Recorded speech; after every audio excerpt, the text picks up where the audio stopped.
Assalamualaikum warahmatullahi wabarakatuh. Halo Sobat Wirabuana Gemilang, selamat datang di Blended Learning SMP Wirabuana.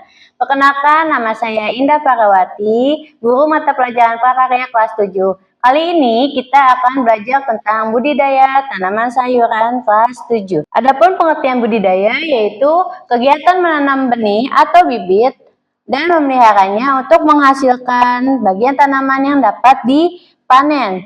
Jadi kegiatan budidaya adalah bagaimana kita menanam tanaman yang awalnya dari bibit atau biji-bijian, lalu menumbuh jadi kecambah dan lama-lama menjadi tanaman muda dan tanaman itu tersebut menjadi besar dan dapat berbuah sehingga bisa dipanen. Lalu adapun pengertian sayuran, yaitu bagian tumbuhan yang dapat dikonsumsi oleh makhluk hidup sebagai makanan. Jadi apabila tumbuhan yang tidak dapat dimakan, berarti bisa dikatakan adalah tumbuhan beracun. Maka oleh karena itu, sayuran itu adalah tumbuhan yang dapat dimakan oleh makhluk hidup seperti hewan dan manusia.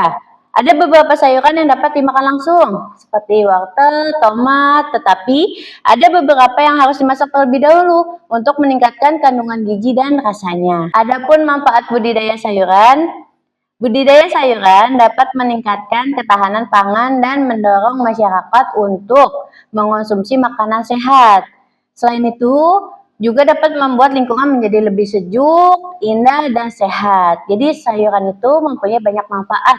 Nggak cuma bikin tubuh sehat, tetapi juga dapat membuat lingkungan lebih asri dan nyaman. Adapun jenis-jenis tanaman sayuran, yang pertama di sini tanaman daun, yang dimana tanaman yang dimakan atau dimanfaatkan daunnya sebagai bahan pangan. Jadi lebih banyak daunnya yang dimakan dibandingkan batangnya, seperti kangkung, bayam, sawi, dan lain sebagainya. Adapun tanaman tangkai, yaitu tanaman yang dimanfaatkan tangkainya. Jadi lebih banyak dimakan tangkainya dibandingkan daunnya, yaitu contohnya seledri.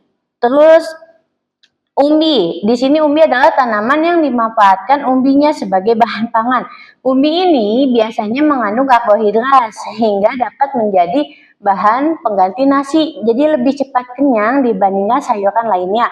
Contohnya kayak ubi, singkong, dan kentang. Adapun sini tanaman bunga. Tanaman yang dimanfaatkan bunganya sebagai bahan pangan makanan, contohnya kayak brokoli, jadi bunganya yang dimakan. Selain brokoli juga ada bunga pepaya, ada jantung pisang, dan lain sebagainya. Adapun di sini tanaman akar, bedanya dengan tanaman umbi dan akar, kalau umbi bisa sebagai pengganti nasi, di sini kalau akar adalah tanaman yang dimanfaatkan akarnya tetapi tidak mengandung karbohidrat.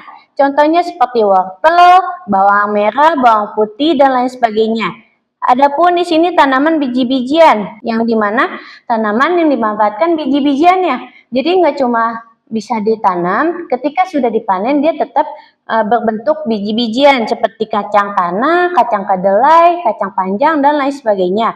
Adapun tanaman buah, berarti tanaman yang dimanfaatkan buahnya sebagai bahan pangan. Buah ini biasanya memiliki tangkai sehingga bisa dipetik, seperti tomat, pare, labu, dan lain sebagainya. Dan yang terakhir ada batang. Di sini adalah tanaman yang dimanfaatkan sebagai batangnya. Berbeda dengan tangkai, kalau di sini benar-benar batangnya yang dimakan sebagai bahan pangan. Contohnya kayak asparagus, rebung. Rebung itu adalah tanaman bambu yang muda sehingga bisa dikonsumsi. Adapun sarana produksi yaitu peralatan tanaman, yang dimana peralatan tanaman ini membantu petani untuk budidaya. Adapun nama-nama alat pertanian yang dapat digunakan di setiap daerah itu berbeda-beda, contohnya kayak cangkul, sekop, garpu, dan lain sebagainya. Adapun sarana produksi atau bahan-bahannya, yang dimana bahan produksi ini membantu petani dalam budidaya tanaman sayur. Bahannya itu bisa seperti bibit atau benih, terus bisa juga pupuk. Pupuk itu terbagi menjadi dua, ada pupuk cair dan pupuk kandang. Kalau pupuk cair itu bisa kita buat dari sisa-sisa sayuran. Sisa-sisa sayuran ini bisa kita taruh di dalam ember lalu dikasih air dan didiamkan selama seminggu, nanti airnya bisa dijadikan sebagai pupuk cair. Berbeda dengan pupuk kandang, kalau pupuk kandang biasanya dari kotoran hewan. Dan media tanam itu seperti tanah, seperti kapas, dan lain sebagainya.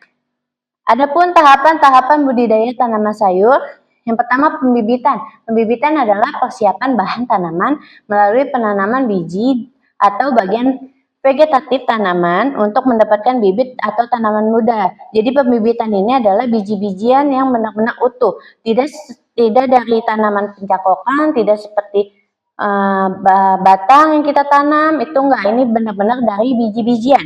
Adapun pengolahan tanah, yaitu di mana proses mengumpulkan tanah dan memastikan lahannya sesuai dengan syarat tumbuh tanaman. Jadi tanah yang tadinya menggumpal kita hancurkan atau kita gemburkan menjadi halus, lalu nanti lahannya itu sesuai dengan tumbuh tanaman. Jadi tanahnya ini harus bisa subur, harus hidup, cacingnya harus ada gitu supaya tanahnya itu tetap subur.